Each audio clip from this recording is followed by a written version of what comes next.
time and time again, and I've had multiple clients that had a couple different people on their group where they had 2 or 3 or 4 hosts, and they tried to use Riverside and have extremely bad audio quality.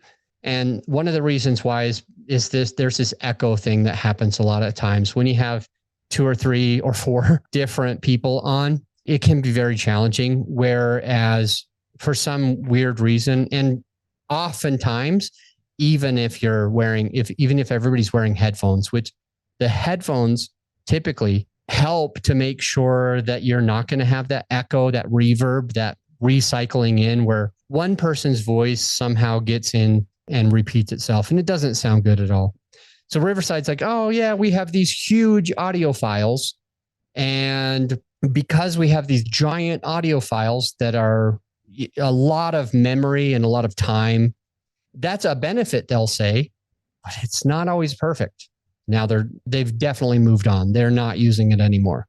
So 2 of the women from that podcast, 2 of the women are canceling their Riverside forever. On the other hand, there are some good things about Riverside. One of the cool things that I like is when you have like an internet glitch, the cool thing is it records it directly on the computer. And then as soon as you're done, then it'll upload the whole file. So what is the benefit? The benefit is you generally won't have these internet breaks, even if, let's say you're the host and your guest is the one who cut out.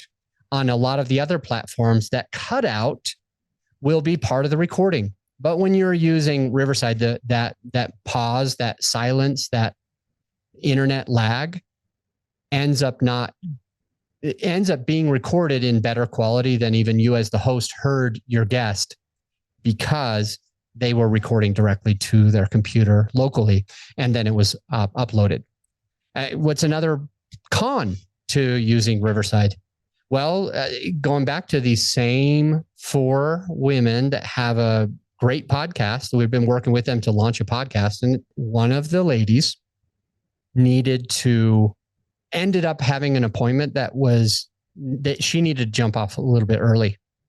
And so she needed to jump off, I think it was Riverside, and then jump onto a new Riverside.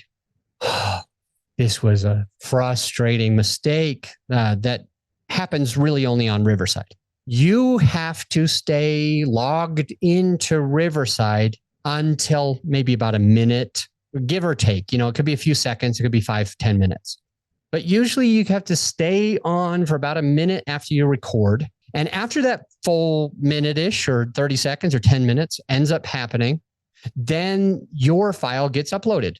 A cool thing about Riverside is you got 4 different tracks. So, well, there was 5 of us. So I was recorded on one track. Well, my team just deleted me because I don't need to be on their podcast. And then 3 of the ladies, their portion of the recording was uploaded and perfect.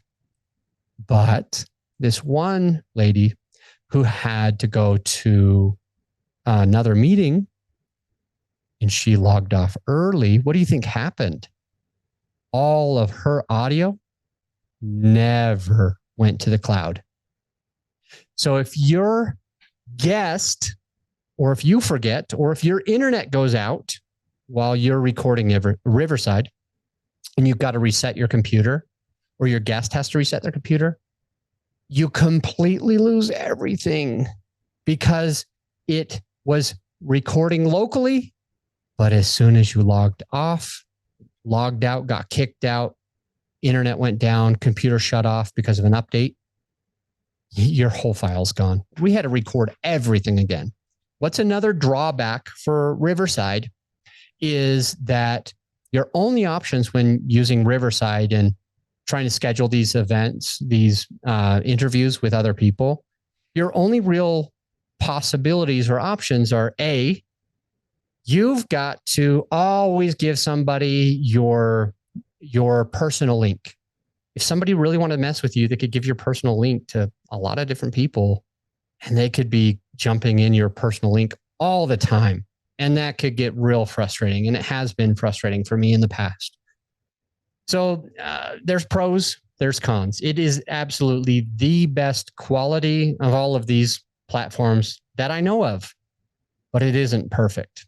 And if you're already paying for another platform and money's tight, why pay for two? So I don't love Riverside for that reason.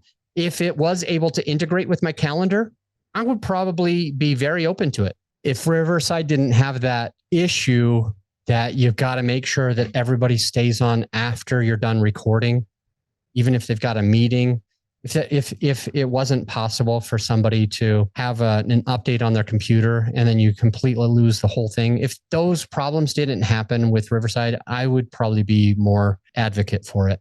Also, the echoes they can get really, really bad.